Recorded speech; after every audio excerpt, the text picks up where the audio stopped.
Welcome to TFP, the Theater Folk Podcast. I'm Lindsay Price, resident playwright for Theater Folk. Hello, I hope you're well. Thanks for listening.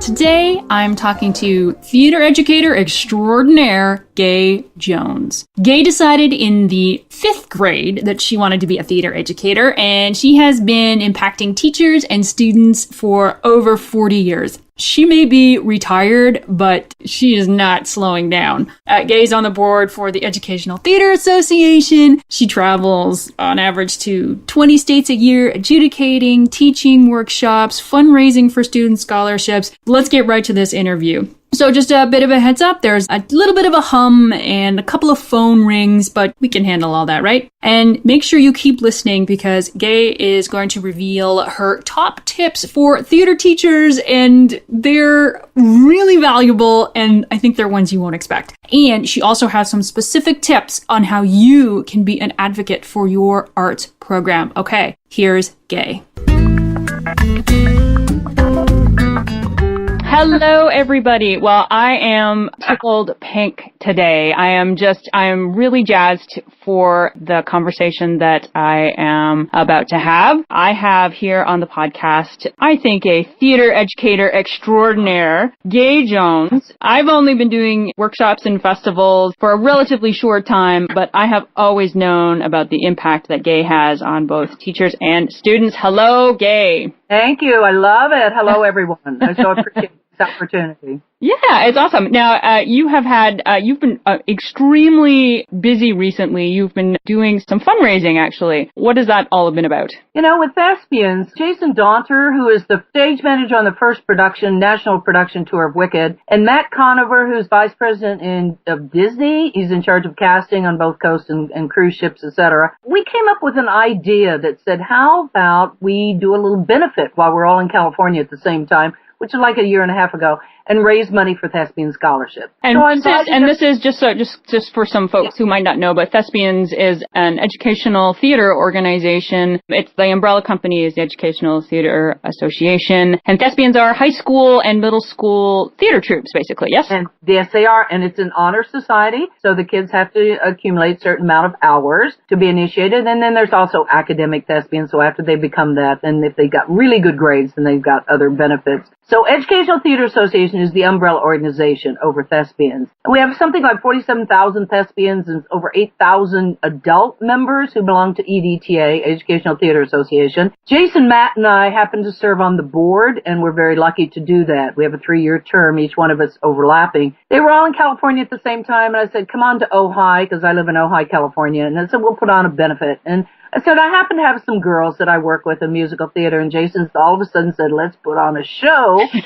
So all those theater people, give them an inch, and they're putting on a show. So we found a wonderful benefactor in the name of Joan Kemper, who lives in Ojai, and she's a philanthropist and loves theater. She actually got her lighting degree in Chicago as a youngster, but she got the free venue, she got the free kind of piano tuning. Anyway, so we got music. Jason Daunter solicited Jason Yarko, who was musical conductor of Wicked. He wrote some music. He sent the music to our kids. Our kids got a local vocal director who helped them learn. And then Jason said, well, I can bring a couple of Wicked cast members with me. And so he did. So they're being able to, within one afternoon, they are able to play with Jason Yarko, who is the musical conductor of Wicked, and learn some music. But these high school kids get to sing along with Carla Stickler, who is now playing Elphaba on Broadway, and Michael Mahaney, who is understudying a Fiore. And they got to sing and dance and put on a show. Well, by the end of the evening, because we decided, we would do it really cheaply. We wanted to only charge $10 to $15. Well, we raised over $1,000 just in one night. Wow.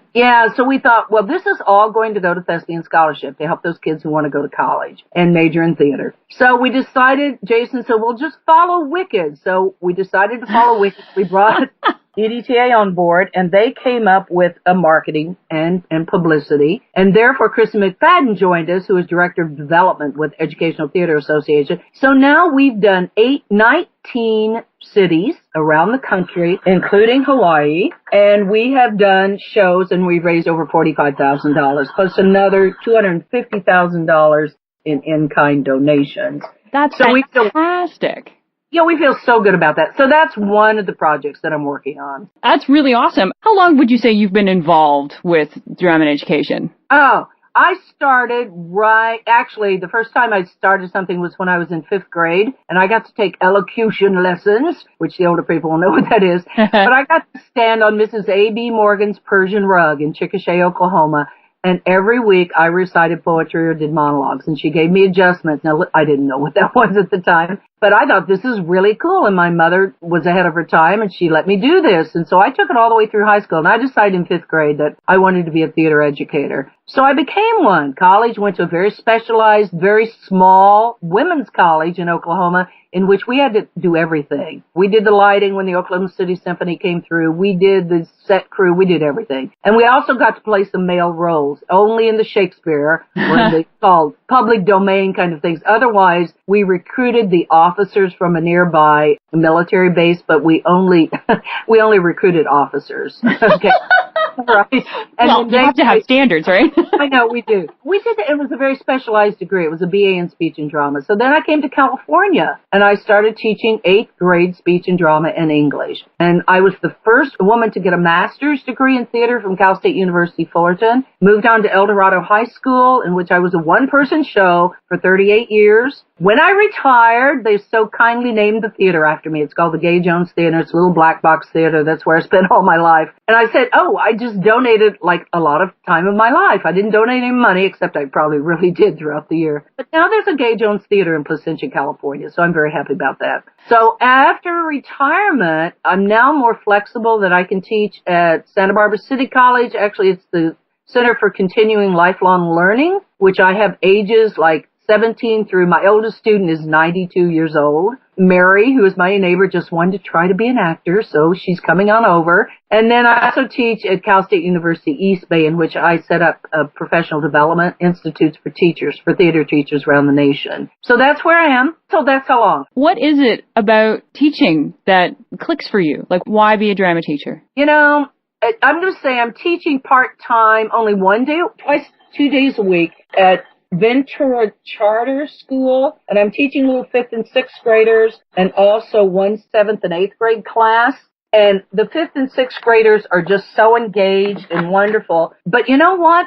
I'm going to say middle school theater teachers, I think, are terrific. I think I so honor them because sometimes 8th grade girls have a lot of drama in their lives. And it's a very particular age. It is. And so anytime, I think out of the whole semester, I think there are probably about 3 times out of all those days that I've been there, like only Monday and Friday, that they were so truly engaged that they forgot about peer pressure. And I thought, this is why we do this. I had a theater professor in college that said, when you strike 12, everything fits and everybody knows it. And even with those little 8th grade girls who, like I said, potentially have a lot of angst going on and want to be accepted by everybody, that there are moments that this theater art that we have, it takes them outside of that and gets them to a place in which they feel creative. So I think that's why. Now, you said that when you were teaching, you were basically a one-man band. And we have so many of our listeners who are in the same boat. A lot of them feel like overwhelmed and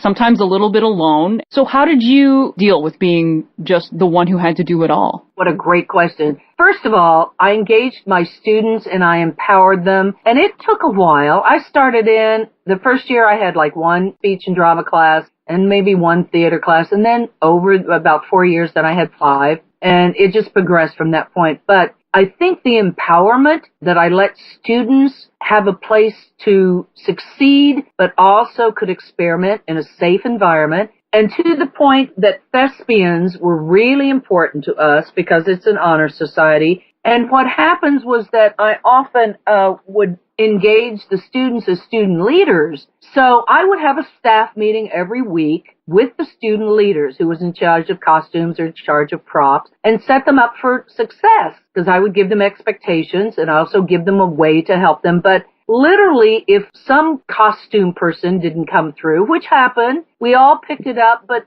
we did Romeo and Juliet in jeans and t-shirts simply because the one person just couldn't make it. And we thought, well, we're still going to do it, but it's the idea of responsibility and empowerment. That, and I also hired a lot of college students and a lot of former students who would come back and choreograph. And even I turned over directing a show. I did 5 shows a year plus 10 festivals a semester, each semester, and then did the touring shows at the elementary school. But I would always doing them during class periods, so it was part of the curriculum. They got on the bus. We went over to the elementary school, did Dr. Seuss stories, got on the bus, and got back before my class period was finished. So I empowered them, but I also, like I said, I hired a former student to come and choreograph, and she gradually took over directing the musical.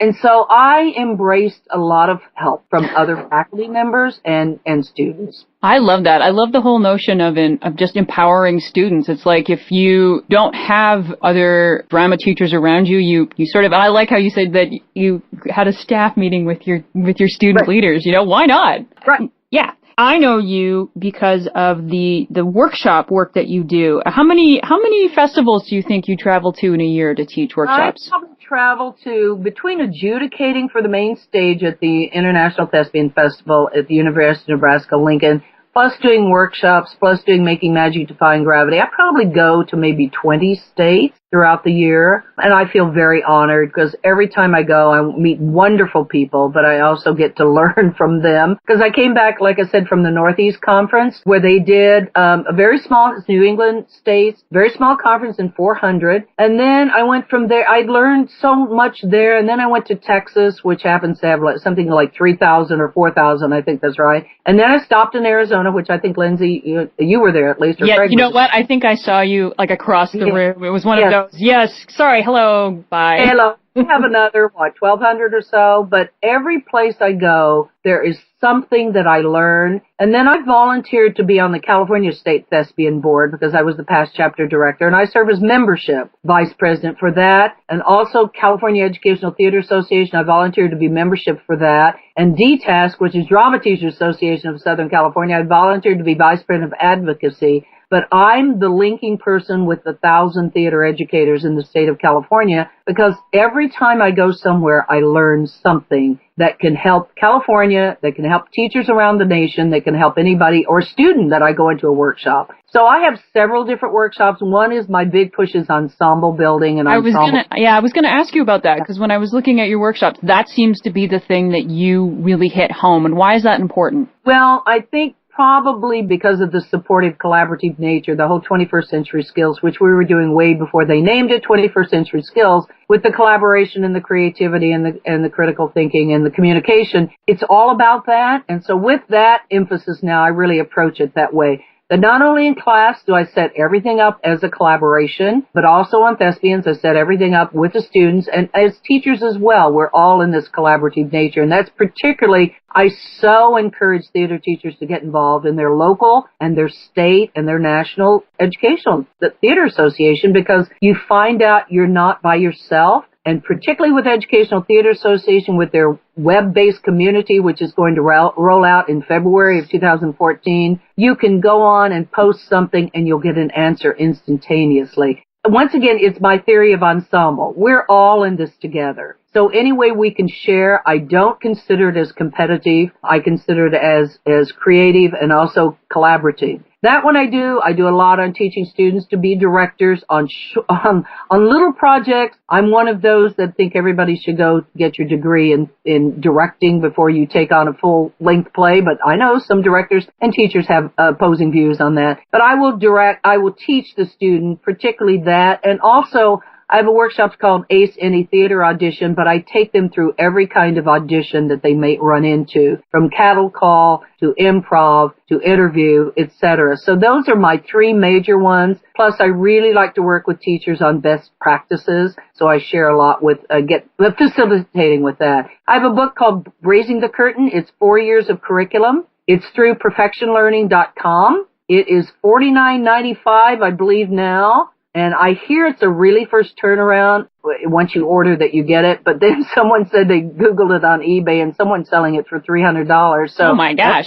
But I would recommend $49.95 through perfectionlearning.com. What can a teacher expect to get from a book like that? You know, anyone, and I've used it through pre-K, through senior citizens, and it really is 4 years of curriculum. It's a beginning level, exploratory, but it also has some advanced ideas, but all of it's project-based. The other one I have, which I self-published, is called Break a Leg, and it's a love letter to theater teachers, and that you can get through my website, www.gaijones.com. And that's G-A-I, everybody. JONES.com.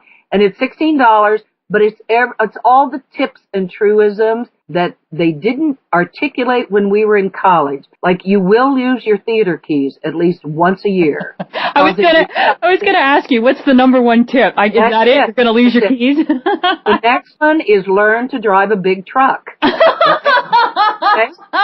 That's awesome. The two imperatives. The third one is you make friends with your custodian and you make friends with the office manager at your school. Okay? And those are things. And the fourth one is your car will be the first one in the parking lot and the last one out. Okay? Why is that? Why do drama teachers, why are they so committed to basically giving over so much of their time? Because that's the number one thing I hear. When I talk to teachers, it's like, it's the time that they give to their students. You know, to me, I taught English. I love teaching English, but I would much rather spend from 7 a.m. in the morning until 6 p.m. working one-on-one or working with a group of students because I see it coming alive.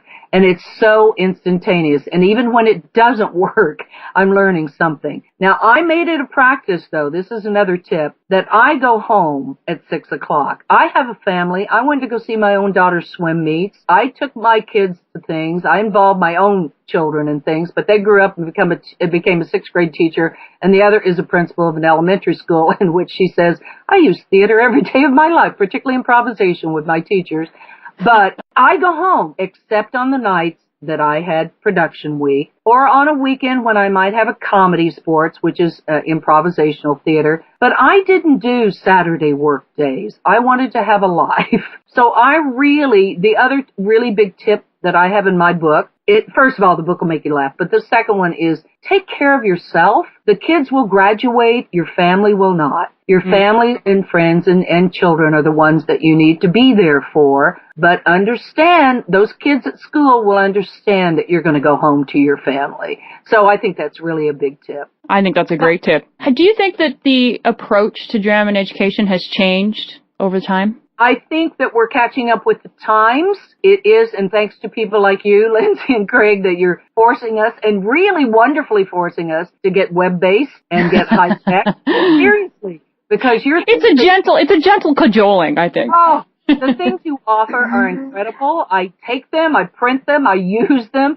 But I'm going to say, because these kids are digital natives when it comes to electronics, and we are not, okay? So I think the more technology that we engage with our art, the more pliable we are and the more reliable we are with students. I think the other thing, I really believe in flipped classroom, and they can look this up, but I also believe in project-based learning. So I think the more we go with the times, and yes, in America, the new standards will be rolling out. We take them as guidelines. We make what we do fit, and we go with that to make sure our students are across the board, Common Core, knowledgeable in everything that we have. So someday when it becomes STEM, then it will become STEAM because the arts will be involved, but we as teachers will be ready to step up. Now I'm going to say in California, we don't have a theater and dance credential, and I was just at the Commission of Teacher Credentialing on this week talking about that because English subsumes theater. You do not have to have a theater credential to teach theater. If you want to be highly qualified, you cannot be in theater or in dance. Dance, you have to have a PE credential. So when I said to my students, you know, that anybody with a PE credential can teach dance, that means any football coach, we love them, any wrestling coach could teach dance, they were horrified. And I said, I taught English, and I love English teachers, but we need highly qualified teachers in theater in the state of California. We're only one of 15 states that does not have a particular license. We are fighting for it. We're going through it. We will be there. But I believe that that's where we need to be. We need to have our ducks in a row so that we can talk about highly qualified teachers, that we can talk about Common Core, that we can talk about standards, and that we know what we're talking about. What about support for drama teachers? How is that because you must talk to so many teachers over a year and over the years, and do you find it is waning? Is it growing? Is there frustration? What's the support like for drama and education now? Well, I think if you're talking administrators, it depends on the district. I think that one of our jobs as theater educator is to be an advocate for our for our art. And that means we have to educate administrators. We have to educate school board. We have to go every time you get a trophy, whether we love or hate that competition element, that you make an appointment with the school board, you take your students, you're on the agenda and you thank them. So I'm going to say, from local support to state support, that's really a good question, Lindsay. I think that perhaps in some states it's being cut back, but I just tend to be an optimist that the tide will turn and arts will become at the forefront. In California, entertainment is the number 2 industry, right behind agriculture. Every one of these theme parks, every one of these movies, every one of these live theater are using students that should be trained. So I think support, whether it comes from forming your own parent booster club, which I know some teachers are worried about because they think they'll take over, but basically you set them out to succeed and say that you will be an advocate, and you go to their board meetings and you make a report, but you don't run the meeting. Let them do them. Let them know what you need. So that's parent support, student support. I think we also need to engage other teacher support to bring arts into the classroom, volunteer to take theater kids into that classroom, English, history, science, to do a demo lesson in science or whatever, volunteer at the PTA to do something, volunteer at the city library to do some kind of historical retrospective of maybe the historical icons of the city. I mean, get yourself out there, and I keep saying it's not after school, it's curriculum based. You can tie all of these projects into some kind of curriculum and they fit the standards. I think financially, support for the arts is very iffy and it depends where you live. Perhaps private corporations are going to see the benefit of hiring those students who have theater training or at least the skills of creative thinking and critical thinking. And I think they may come around to support public education and private education. Charter system, parochial, doesn't matter. I think we all need to be advocates for who we are and for what our program does. I love that notion of if you win an award, something, go and make an appointment I think it's all about, because people have this notion of what drama is and it's just silly games. It's like, no, look at this. This is who we are and what we do. And I think you're so right. It's about making it known and linking it to science, linking it to history. And I think those are some really great tips there, Gai. Thank you. I did have a theater teacher friend who took 1 year off. She hired teachers to come in and direct professionals. She served on the negotiating committee for her salary, and she logged with a log every hour that theater teachers, music teachers, dance teachers, art teachers put in after school, and she was able to get the stipend for co-curricular and extracurricular duty pay increased for those arts. Now, I'm not sure that's going to work for everyone, but it was such a powerful advocacy tool that I look at that and say, if we've got a local advocacy network for your program that's made up of the mayor or the dentist or somebody who had theater in school or student, their child studied theater, and they're your local advocacy network for you. This is beyond the booster club, but they can go into the private sector and into the public and into the Rotary and the Lions Club and wherever to say, this is a wonderful program, and they have the statistics on how taking theater production does help the SAT scores.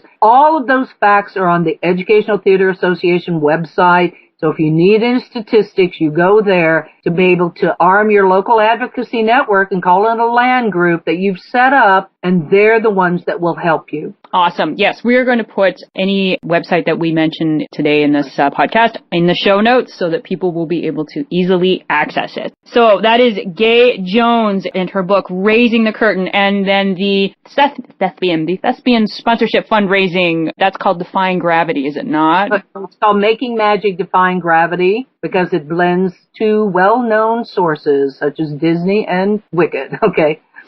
Making Magic Defying Gravity. Awesome.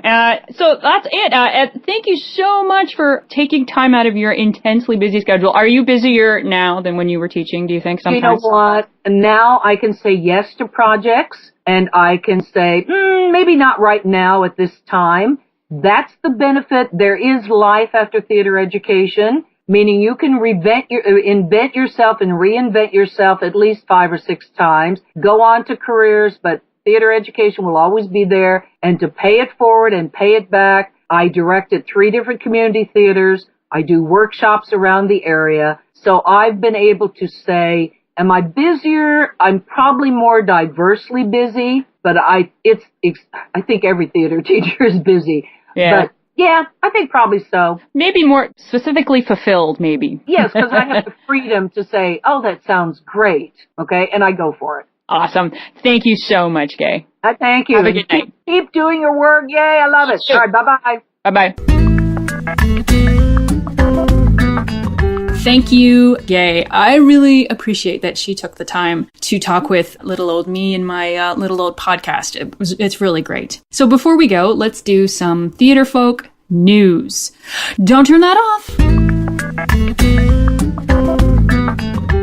For the past 2 weeks, it has been Resource City in our in-depth blog post, specifically in relation to the importance of arts education. We had 10 arts education surveys with quantifiable research, 8 amazing TED Talk videos with summaries, quotes, and lessons learned outlined for each video. Amazing! I know! So if you are looking for information to share with other teachers, with your students, with your parents, your administration, you gotta go to theaterfolk.com, check out our blog, and use the posts in good health. And finally, where can you find this podcast? We post new episodes every Wednesday at theaterfolk.com and on our Facebook page and Twitter. You can find us on youtube.com/theaterfolk. You can find us on the Stitcher app, and you can subscribe to TFP on iTunes. Go over there, search on the word Theaterfolk, give us some feedback, put out a review.